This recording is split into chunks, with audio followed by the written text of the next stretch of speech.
Ahmedabad municipal corporation લાંબા ward અને લાંબા વોર્ડનો આ એક એવો રસ્તો છે જે વર્ષોથી બિસ્માર છે. અહીંના ધારાસભ્ય કોંગ્રેસના છે,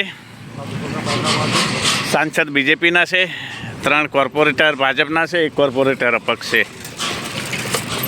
અને સ્ટેન્ડિંગ કમિટીના ચેરમેન, મેયર, કમિશનર ક્યારેક આ વિસ્તારની મુલાકાત લીધી હોય એવા સમાચાર અમારા ત્યાંના નથી. આવતા છે બનબાણે, મતલબ કે એમના મળતિયાઓ કે જે એમના પાર્ટીના કાર્યકર્તાઓને સૂચના આપીને આવીને જતા રહેતા હોય.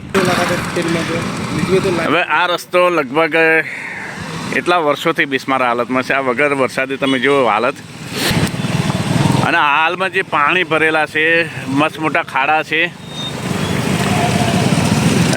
આ ગટર લાઈન નથી પણ વોટર સ્ટોમ લાઈન છે. વોટર સ્ટોમ લાઈનમાં આ તમે જોઈ શકો છો સામે બધા જે બધું ગેરકાયદેસર બાંધકામો છે ને એની અંદર સંદિગ્ધ પ્રવૃત્તિઓ ચાલે છે, અને એના માટે પણ મારા ખ્યાલથી કોર્પોરેટરોએ બજેટ ફાળવ્યા હશે અને ત્યાંથી પણ ઊભી લાઈનો આ લાઈન સાથે જોડી છે. કારણ કે કોઈ પણ વ્યક્તિ જાતે લાઈનો નાખી ના શકે કોર્પોરેશનની પૂર્વ મંજૂરી વિના. જે વિકાસની પ્રક્રિયા છે એ વર્ષોથી જૈસે તે જોવા મળે છે.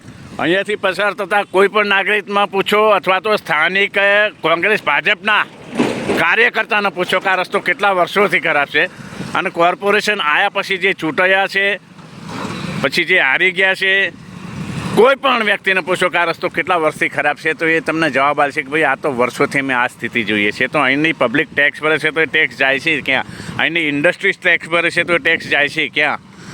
અને કેમ આ રસ્તો નથી બનાવવામાં આવતો? અને આ જે રસ્તો લગભગ છેલ્લા 2 વર્ષ પહેલાં આયોજન થયું હતું એ પછી કોણે અટકાવ્યું, શા માટે અટકાવ્યું, અને કોઈ એક કોર્પોરેટર દ્વારા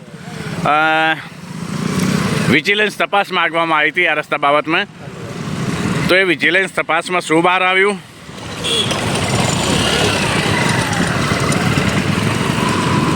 અને પાછો લગભગ 2 દિવસથી આ તમે જો માલ નાખવામાં આવ્યો છે.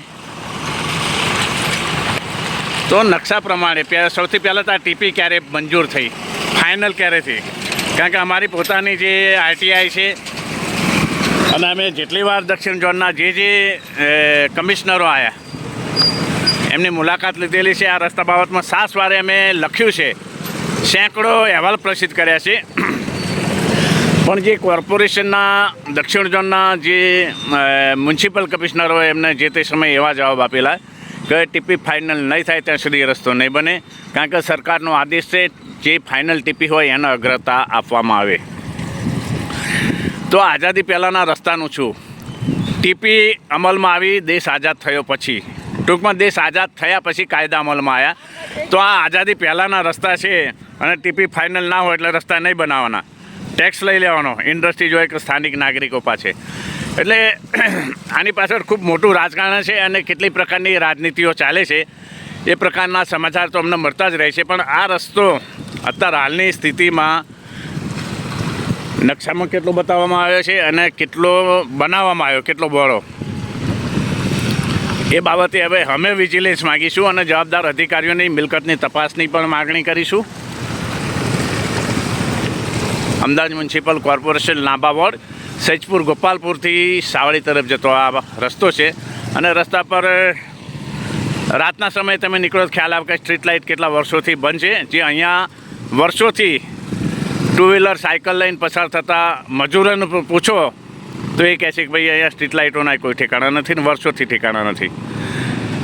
તો અહીંયા એક મેરેથોનનું આયોજન કરો ને સરકારને અમે કહીએ છીએ, તમે રિવરફ્રન્ટ બધા કેટલી જાતની ઇવેન્ટ કરો છો તો આ વિસ્તારમાં કરો, લોકોને લાભ મળે ને એ લોકોએ વિકાસ જોઈ શકે કે ભાઈ સરકારનો વિકાસ છેવાડાના માનવી સુધી તો દૂરની વાત છે, પણ સિટી વિસ્તાર જે અમદાવાદ સિટી વિસ્તારમાં ક્યાં સુધી પહોંચ્યો છે? કાંતિભાઈ મોતીભાઈ ભરવાડ. કાંતિભાઈ, આ રસ્તો કેટલા વર્ષથી ખરાબ છે? 20 વર્ષ 25 વર્ષ થઈ ગયા. 20-25 વર્ષથી ખરાબ. 25 વર્ષથી. તો હા, આવો રસ્તો મેં ગયા હતા ચાવડી કે નાના તો મહોદય તોય આવો નવો, અત્યારે આવો નવો. આ પાણી કેટલા દાડેથી જાય છે? દુનિયાના રસ્તા બની ગયા, આ રસ્તો કોઈ દિવસ બન્યો જ નથી. અને ચોમાસામાં તો એવી પરિસ્થિતિ હોય છે કે અહીંયા કેળ હામું પાણી, બાઇક બુડી જાય એટલું પાણી હોય છે. હું રિક્ષા લઈને રોજ નીકળું છું, રોજ કોઈ સાધનો વાળા નીકળી એકતા નથી એટલું પાણી હોય જાય. હવે રસ્તો ના બનવાનું કંઈ કારણ તમને આ ધ્યાને હવે શી ખબર આવો કોનો વાંક છે એ શી ખબર. એટલે અહીંયા શું ફેક્ટરી ટેક્સ નહીં ભરતી, પબ્લિક ટેક્સ નહીં ભરતી, કેમ? બધું કરે છે ટેક્સ લેવા તો પહેલા આવી જાય છે ટેક્સ લેવા તો રસ્તો કેમ કરતા નહીં? આખા દુનિયાના રસ્તા ના જરૂર હોય ત્યાં રસ્તા કરે છે ને અહીંયા જરૂરવાળો રસ્તો કેમ નહીં કરતા? કેટલી પબ્લિક અહીંયા હેરાન થાય છે. હવે અહીંયા સ્થાનિક જ છો તમે, સ્થાનિક છો ને બંને? આ સ્થાનિક જ છે હવે. હવે સૈજપુર ગોપાલપુરના છે, સ્થાનિક છે, અને એની જે જનતા છે, જે કેટલાય વર્ષોથી પહેલાં તો તમે એમના મુખે સાંભળ્યું, અમે અગાઉ જે વિડીયો બનાવ્યો એમાં કહી જ દીધું છે कि यहाँ थी जे पसार थता हो लोग भाई कितने समय से आप ये रास्ते का यूज कर रहे हो? हम लोग 3-4 साल से यूज कर 3-4 साल से। और ये रास्ता ऐसा ही है, बहुत ऐसा ही है। आने जाने में। કેટલા વર્ષથી નીકળો છો તમે અહીંયાથી?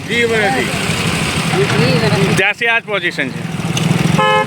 તમે અહીંયા કોઈ પણ વ્યક્તિને પૂછશો, યુપી, બિહાર કે કોઈ પણ રાજ્યનો વ્યક્તિ આ રસ્તાનો ઉપયોગ કરતો હોય એને પૂછશો તો એનો જવાબ એક જ હશે કે આ વર્ષોથી રસ્તો ખરાબ છે અને રસ્તો બનાવવામાં આવતો નથી.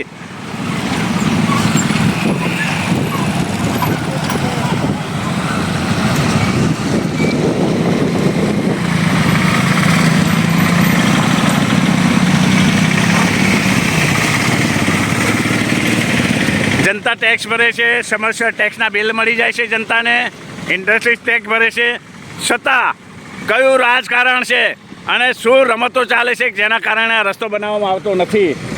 આ નો એન્ટ્રીમાં આવતી ગાડીઓ, પોલીસનું હપ્તારાજ બી તમે જોઈ શકો છો.